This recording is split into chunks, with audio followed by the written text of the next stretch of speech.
যেমন আমরা প্রায় হচ্ছে ইলেকশন ইঞ্জিনিয়ারিং এর কথা বলছি, কিন্তু ইঞ্জিনিয়ারিং ঠেকাইতে পারাটা হচ্ছে রাজনৈতিক কর্মী হিসাবে আমাদের যোগ্যতা ছিল, এই যোগ্যতাটা আমরা অ্যাচিভ করতে পারিনি। ব্যাপারটা কি এরকম যে ওই কাজের জন্য আমরা আসলে যোগ্য হয়ে উঠি নাই, মানে চুরি করছি না ঠিক আছে, কিন্তু চুরি ঠেকানোর যোগ্যতা অর্জন করতে না পারাটা কিন্তু আমাদের একটা ফেলিয়ার। এখানে অলি ভাই আছেন, মানে বর্ষিয়ান রাজনৈতিক ব্যক্তিত্ব, উনি আরো ভালো বলতে পারবেন, নির্বাচিত হয়েছেন, হেরেছেন, সবগুলোর অভিজ্ঞতা আছে। আমি সার্ভিস, আমরা তো বয়সে অনেক তরুণ, জীবনে প্রথম নির্বাচন করলাম আর কি এই জায়গা থেকে।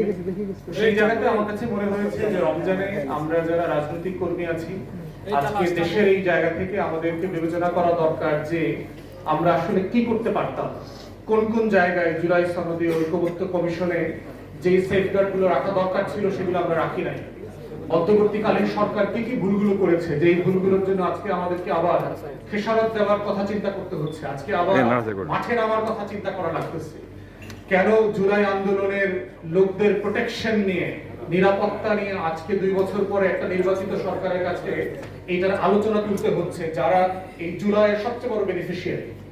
তাহলে সেই জায়গাতে হচ্ছে আগামী দিনের যে নতুন রাজনীতির বিনির্মাণ তৈরি হচ্ছে আমরা দেখতে পাচ্ছি, সেই বিনির্মাণের জায়গাতে রাজনৈতিক কর্মী আকারে আমরা যারা বাংলাদেশপন্থী রাজনীতি করছি, করে যাব ভবিষ্যতে, সেই জায়গাতে আমাদের ভাবনার দরকার হচ্ছে যে আসলে আগামী দিনের সেই রাজনীতির বিনির্মিত হবার প্রসেসে আমরা আসলে কি রোল প্লে করব, কখন করব, এবং এমন ভাবে করা যেন আমাদের শত্রুরা বারবার আমাদের কাছ থেকে এই সুযোগটা না নিতে পারে, সেটা খুব গুরুত্বপূর্ণ।